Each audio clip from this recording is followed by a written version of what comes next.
अस्सलाम वालेकुम dear students. आज हम पढ़ने जा रहे हैं ग्रुप की डेफिनेशन को हमने पढ़ना है आज। ठीक है, और इससे रिलेटेड एक दो एग्जांपल्स भी करेंगे। ग्रुप का वैसे तो हमारे कोर्स से डायरेक्ट कोई कनेक्शन नहीं है। ठीक है, तो जो हम कोर्स पढ़ रहे हैं अफाइन एंड यूक्लिडियन ज्योमेट्री, उसमें हमने पढ़ना है वेक्टर स्पेस की डेफिनेशन को पढ़ना है और उससे रिलेटेड एक दो चीज़ें और पढ़नी है। ठीक है, तो अगर जब हमने वेक्टर स्पेस की डेफिनेशन को डिस्कस करना है तो वहाँ पर ग्रुप बी डिफाइन होगा, यानी कि ग्रुप का भी लिंक होगा, ग्रुप बी वहाँ पे आएगा, यानी कि उस डेफिनेशन में ग्रुप का भी जिक्र होगा। तो उससे पहले हम अगर हमें ग्रुप की डेफिनेशन का नहीं पता तो हम वेक्टर स्पेस की डेफिनेशन को नहीं समझ पाएंगे। ठीक है, तो इस वजह से हम सबसे पहले क्या करेंगे, ग्रुप की डेफिनेशन को समझेंगे कि ग्रुप होता क्या है। ठीक है, ग्रुप की डेफिनेशन पढ़ के इसकी एक दो एग्जांपल करेंगे, फिर हम चलेंगे अपनी वेक्टर स्पेस की डेफिनेशन को पढ़ेंगे। तो आज जो हमने पढ़ना है वो सिर्फ ग्रुप की डेफिनेशन है। इससे रिलेटेड हमने पढ़ना है कि फाइनाइट ग्रुप क्या होता है, इनफाइनाइट ग्रुप क्या होता है, एबिलियन ग्रुप क्या होता है, या फिर फाइनाइट ग्रुप का ऑर्डर क्या होता है, और एक दो एग्जांपल्स इसकी देखेंगे। तो सबसे पहले है group, an ordered pair, an ordered pair G asterisk या जी स्टार कह लें। ठीक है, where G is a non empty set,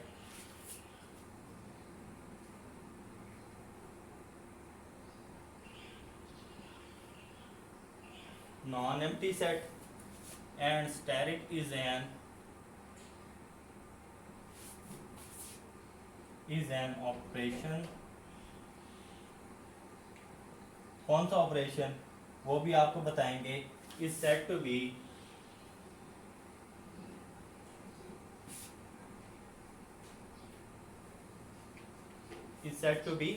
group if steric satisfies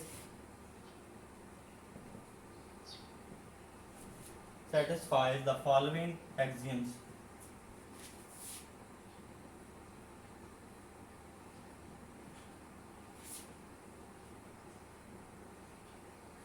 axioms. ठीक है, नंबर वन हमारे पास क्या है, नंबर वन हमारे पास होता है A B belongs to G, this implies A asterisk B also belongs to G. ठीक है, for all A B belongs to G. ठीक है, नेक्स्ट हमारे पास होता है A asterisk B asterisk C equal होता है A asterisk B asterisk C for all A B C belongs to G. Number three पे है हमारे पास थर्ड प्रॉपर्टी है, for each there exist E belongs to G such that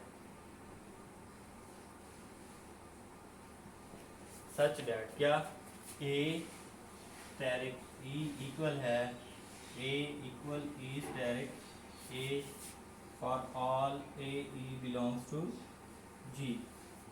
और last पे हमारे पास जो फोर्थ प्रॉपर्टी है वो होती है for each A belongs to G there exist A inverse belongs to G such that क्या A inverse asterisk A equal है आइडेंटिटी ई और A inverse asterisk A. Okay, ये चार प्रॉपर्टीज होती हैं। अब हम इनको डिस्कस करते हैं कि ये है क्या। An ordered pair G asterisk, पहले तो इसको समझें कि ये जी स्टेरिक है क्या, ऑर्डर्ड पेयर। ठीक है, इसमें ये जो जी है इसको मैंने लिखा है नॉन एम्प्टी सेट। ये हमारे पास कोई भी सेट हो सकता है, set of natural numbers, set of integers, set of positive real number, set of real number, set of rational numbers, ये कोई भी हमारे पास सेट हो सकता है। ठीक है, फाइनाइट और इनफाइनाइट, फाइनाइट भी हो सकता है और इनफाइनाइट भी हो सकता है। ओके, अब ये स्टेरिक क्या है, स्टेरिक है एक ऑपरेशन। अब कौन सा ऑपरेशन है, वो एडिशन का ऑपरेशन भी हो सकता है, वो मल्टीप्लिकेशन हो सकती है, वो डिवीजन हो सकती है, वो सब्ट्रैक्शन हो सकती है, ठीक है। तो यहाँ पर एक सेट होगा, इधर हमारे पास कोई ऑपरेशन होगा, इस सेट को जो हमें गिवन होगा, उस सेट को जो हमें गिवन ऑपरेशन होगा उसके तहत हम चेक करेंगे, और ये चार प्रॉपर्टीज अगर होल्ड कर जाएंगी तो हम क्या कहेंगे कि जो गिवन हमें ऑर्डर्ड पेयर है वो क्या है, ग्रुप है, ठीक है। N ordered pair G is steric where G is non-empty set, okay, and steric is an operation is said to be group if steric. steric क्या है, कोई ऑपरेशन हो सकता है, मैंने आपको पहले भी बताया, एडिशन भी हो सकती है, मल्टीप्लिकेशन, सब्ट्रैक्शन या फिर division, okay. Satisfy the following axioms. अब पहला एक्सियम क्या है, ए बी बिलोंग्स टू जी। ये जी क्या है, सेट है, सेट में से हम कोई दो एलिमेंट्स लेंगे। लेट्स सपोज हमने लिए ए और बी, दो एलिमेंट्स लिए, उन दोनों एलिमेंट्स को हमने क्या किया, ये रिलेशन बनाया उनके दरमियान में। ये क्या है, ये एक ऑपरेशन है, यहाँ पे आप मल्टीप्लिकेशन भी हो सकता है, यहाँ पे एडिशन भी हो सकता है, यहाँ पे सब्ट्रैक्शन भी और डिवीजन भी। तो लेट्स सपोज मैं कहता हूँ कि यहाँ पे मल्टीप्लिकेशन है, क्या है, मल्टीप्लिकेशन है, ये स्टेरिक नहीं है, इसकी जगह क्या है, मल्टीप्लिकेशन है, डॉट है। तो ए डॉट बी, आंसर कुछ ना कुछ तो आएगा। लेट्स सपोज मैं अगर कह दूं कि 3 इंटू 2 आंसर इज 6, और सेट हमें दिया हुआ है सेट ऑफ रियल नंबर्स, या फिर आप कह लें सेट ऑफ इंटीजर्स दिया हुआ है। तो अगर 3 और 2 को मल्टीप्लाई करें तो हमारे पास आंसर आता है 6, और 6 भी तो हमारा उसी सेट में से ही बिलोंग करता है, सेट ऑफ इंटीजर्स में से। तो इस वजह से हम क्या कहेंगे कि ए और बी जो हैं वो जी में से लें, और अगर इनका प्रोडक्ट लें या इनके एडिशन लें या इनको सब्ट्रैक्ट करें और रिजल्ट हमारा अगेन जी में चला जाए तो हम कहते हैं इसको क्लोजर लॉ। क्या कहते हैं इसको, क्लोजर लॉ होल्ड कर गया for all A B belongs to G, कि ये ए और बी जो है वो किससे बिलोंग करने चाहिए, सेट में से, ओके। दूसरा है, हम इसको कहते हैं एसोसिएटिव लॉ। ये लेफ्ट हैंड साइड और राइट हैंड साइड इक्वल होनी चाहिए, यानी कि आप कोई भी 3 एलिमेंट लें, उन 3 एलिमेंट्स पर ये एसोसिएटिव लॉ लगाएं। अगर उनकी दोनों लेफ्ट और राइट दोनों साइड्स इक्वल हो जाएं तो हम कहेंगे एसोसिएटिव लॉ भी होल्ड कर गया। और ये तीनों एलिमेंट्स कहाँ से लेने हैं, हमने ग्रुप में से ही लेने हैं, सॉरी सेट में से ही लेने हैं, जी में से, okay. There exist E belongs to G. अब ये ई क्या है, इसको हम कहते हैं आइडेंटिटी एलिमेंट। आइडेंटिटी एलिमेंट का एग्जिस्ट करना भी लाजिम है, अगर आइडेंटिटी एग्जिस्ट नहीं करती तो हम ग्रुप नहीं बना सकते। तो ई बिलोंग्स टू जी, कि ये भी जी में से बिलोंग करना चाहिए, सच डैट उस आइडेंटिटी को किसी और सेट के एलिमेंट के साथ मल्टीप्लाई करें तो हमारा आंसर क्या आ जाए, वही एलिमेंट आ जाए, या ऐड करें या फिर सब्ट्रैक्ट करें या फिर डिवाइड करें या फिर मल्टीप्लाई करें तो हमारे पास वही एलिमेंट आ जाना चाहिए। आइडेंटिटी के साथ जो मर्जी एलिमेंट आप मल्टीप्लाई कर दें, डिवाइड कर दें, जो मर्जी कर लें, उसके साथ वापस वो एलिमेंट अगर आ जाता है तो तब हम क्या कहेंगे कि ये हमारे पास जो ई है वो क्या है, आइडेंटिटी है, यानी कि आइडेंटिटी उसकी एग्जिस्ट करती है। नेक्स्ट है हमारे पास for each A belongs to G there exist A inverse belongs to G, यानी कि इनवर्स भी एग्जिस्ट करना चाहिए, एलिमेंट भी हो और उस एलिमेंट का आगे इनवर्स भी एग्जिस्ट करता हो, कि आप एलिमेंट और उसके इनवर्स को अगर मल्टीप्लाई करें तो आपके पास आंसर क्या आना चाहिए, आइडेंटिटी आना चाहिए। और अगर आइडेंटिटी आ जाता है तो हम कहेंगे कि ये इस एलिमेंट का क्या है, इनवर्स है, या वो दूसरे का इनवर्स है, आपस में एक दूसरे के ये दोनों एलिमेंट क्या होंगे, इनवर्स होंगे। अगर तो ये चारों प्रॉपर्टीज ये ऑर्डर पेयर सेटिस्फाई कर देता है तो हम क्या कहेंगे कि ये क्या है, ग्रुप है। क्या है ये एक ग्रुप है, ठीक है। अब हम आगे चलते हैं, इसकी एक एग्जांपल करेंगे, एक या दो, तो आपको आसानी से क्लियर हो जाएगा कि कैसे ग्रुप बनता है और कैसे ग्रुप नहीं होता वो।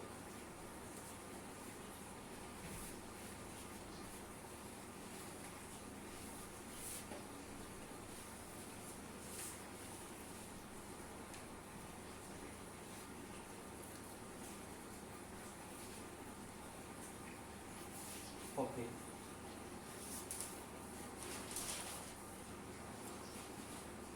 सबसे पहले तो हम एक एग्जांपल देखते हैं। एग्जांपल है हमारे पास set of integers under addition. इस को चेक करना है कि क्या ये ग्रुप है या नहीं है, ठीक है। अगर इसकी कॉरेस्पॉन्डेंस देखें हम किसके साथ, जी स्टेरिक के साथ, जी स्टेरिक, यही मैंने ऑर्डर पेयर लिखा था ना। अब देखें इस जी की जगह एक हमें क्या गिवन है, सेट गिवन है। ये क्या है, एक सेट है और इसको हम कहते हैं सेट ऑफ इंटीजर्स, ऐसे ही है। इसी तरह इस स्टेरिक की जगह हमें एक ऑपरेशन दिया हुआ है, कौन सा ऑपरेशन है, ये है एडिशन का ऑपरेशन, एडिशन। यानी कि आपने सेट ऑफ इंटीजर्स लेने हैं, उन पर ऑपरेशन कौन सा अप्लाई करना है, एडिशन का अप्लाई करना है, और चेक करना है कि ये अगर ये चार प्रॉपर्टीज जो हमने पढ़ी हैं उनको अगर ये सेटिस्फाई करता है तो ये ग्रुप बनेगा, अदरवाइज ग्रुप नहीं होगा। ओके, तो ये देखें इसके साथ करस्पॉन्डेंस है ना, जी की जगह हमने एक सेट लिया है और इस स्टेरिक की जगह हमने एक ऑपरेशन लिया है। तो यहाँ पर आपके पास मल्टीप्लिकेशन भी हो सकती है, डिवीजन भी हो सकती है, सब्ट्रैक्शन भी हो सकती है, यहाँ पे कोई और सेट भी हो सकता है, set of real number, set of rational number, set of positive real number, या फिर सेट ऑफ नेचुरल नंबर, तो कुछ भी हो सकता है। ओके, तो यहाँ से अब हम क्या करते हैं, इसकी एग्जाम्पल को सॉल्व करके देखते हैं कि हमारे पास आंसर क्या ये ग्रुप बनता है या नहीं बनता। देखिए सेट ऑफ इंटीजर्स हमने ले लिया अंडर एडिशन। ओके, तो पहली प्रॉपर्टी अगर मैं देखूं, पहली प्रॉपर्टी थी हमारे पास क्लोजर लॉ।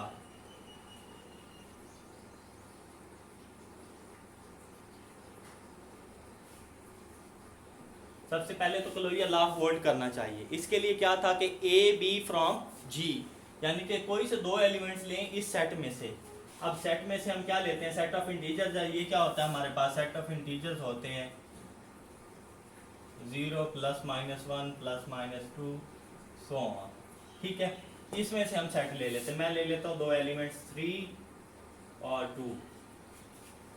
क्या करता हूँ, 3 और 2 मैं ले लेता हूँ। ये क्या करते हैं, बिलोंग करते हैं कहाँ से, सेट ऑफ इंटीजर्स में से। देखें 2 भी है, आगे 3 भी है, ये यहाँ से बिलोंग करते हैं। तो इनके दरमियान में हमने कौन सा लेना है, ऑपरेशन प्लस वाला, +2 इक्वल आ जाता है किसके, 5 के, फी आल, और 5 भी बिलोंग करता है किस में से, सेट ऑफ इंटीजर्स में से। देखें 2 3 4 5 आ गया ना, तो 5 भी तो इसी सेट ऑफ इंटीजर्स में से बिलोंग करता है। इसका मतलब क्या हुआ, इसका मतलब ये हुआ कि क्लोजर लॉ होल्ड कर गया। इसको इसीलिए हम कहते हैं क्लोज ग्रुप या फिर क्लोजर लॉ, के आपने दो एलिमेंट्स लिए, उन एलिमेंट्स में ऑपरेशन अप्लाई किया, ऑपरेशन अप्लाई करने के बाद जो रिजल्ट आया वो वापस उसी ग्रुप में चला गया या उसी सेट में चला गया, तो क्लोजर लॉ होल्ड कर गया। ओके, नेक्स्ट है हमारे पास दूसरी प्रॉपर्टी, उसमें है एसोसिएटिव लॉ।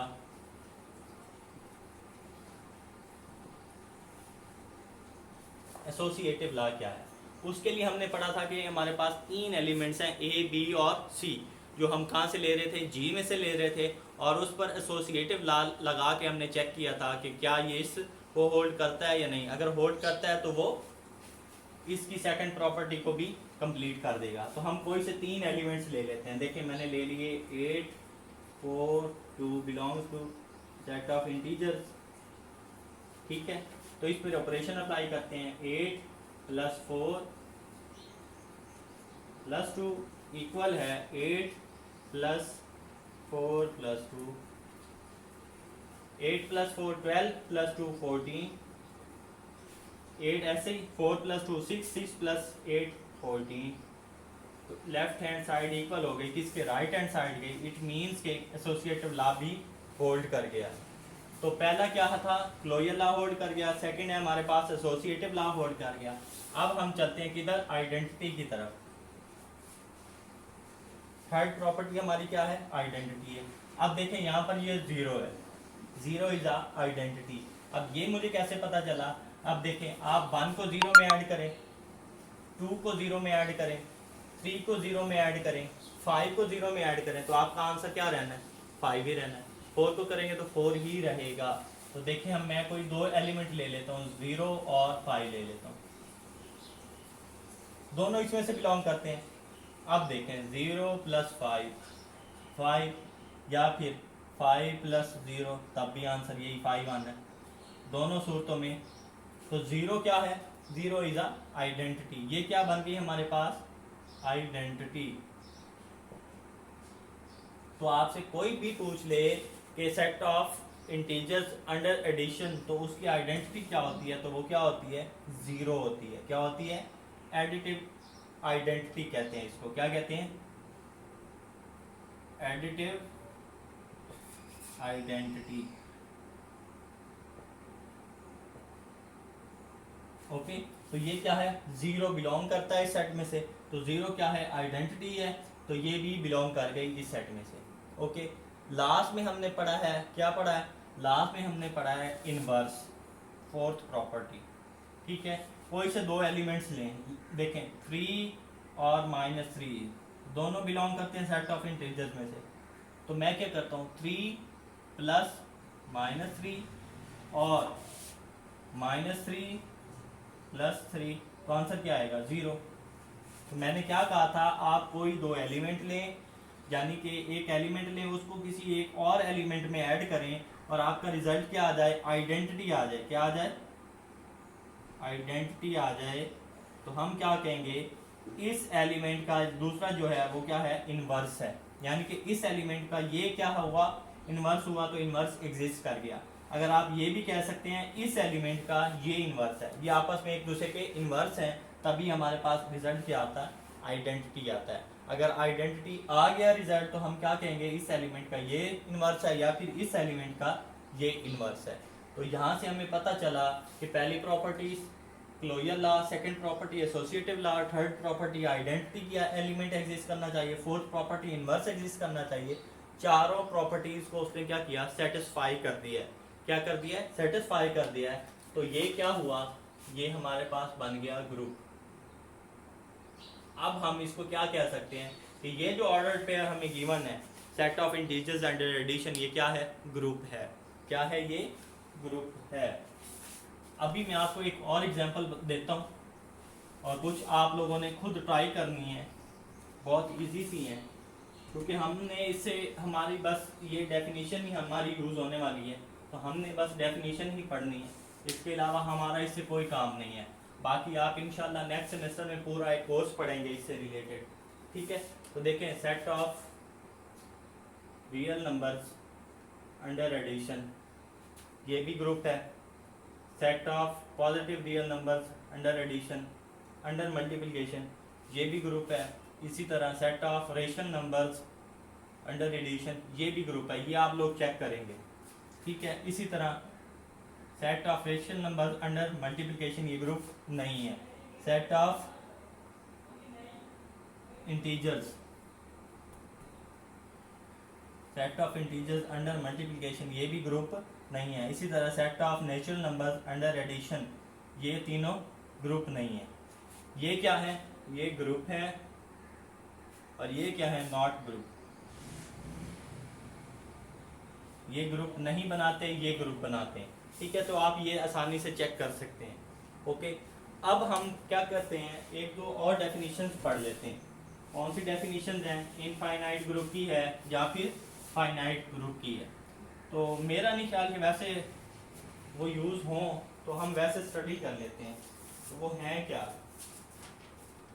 देखें, जी स्टेरिक क्या है, फाइनाइट है। अगर सेट हमारे पास जो गिवन है हमें, ये वाला जो यहाँ पे सेट गिवन होगा, अगर वो फाइनाइट है, तो हमारा जो ग्रुप बनेगा, ग्रुप भी फाइनाइट होगा। और अगर ये सेट हमें क्या गिवन है, वो है इनफाइनाइट, तो हमारे पास जो ग्रुप बनेगा वो भी ग्रुप इज इनफाइनाइट या ग्रुप इनफाइनाइट। तो हमारे पास जो ग्रुप बनेगा वो भी क्या होगा, इनफाइनाइट ग्रुप होगा। तो हमने अभी जो एग्जांपल किया वो इनफाइनाइट ग्रुप की थी, तो इनफाइनाइट ग्रुप था, set of integers under addition. तो फाइनाइट के लिए भी होता है, उसको हम जो फाइनाइट सेट से हम ग्रुप बनाते हैं उसको हम क्या कहते हैं, फाइनाइट ग्रुप करते हैं। ठीक है, तो ये आप लोगों ने आज का जो लेक्चर था इसमें ग्रुप की डेफिनेशन पढ़ी है, कि हमने एग्जांपल्स भी की है। तो बाकी जो 3-4 एग्जांपल्स मैंने आपको दिए, आपने खुद ट्राई करनी है। ठीक है, और इंशाल्लाह हम नेक्स्ट लेक्चर में वेक्टर स्पेस की डेफिनेशन पढ़ेंगे, उसको समझेंगे कि वेक्टर स्पेस क्या होता है।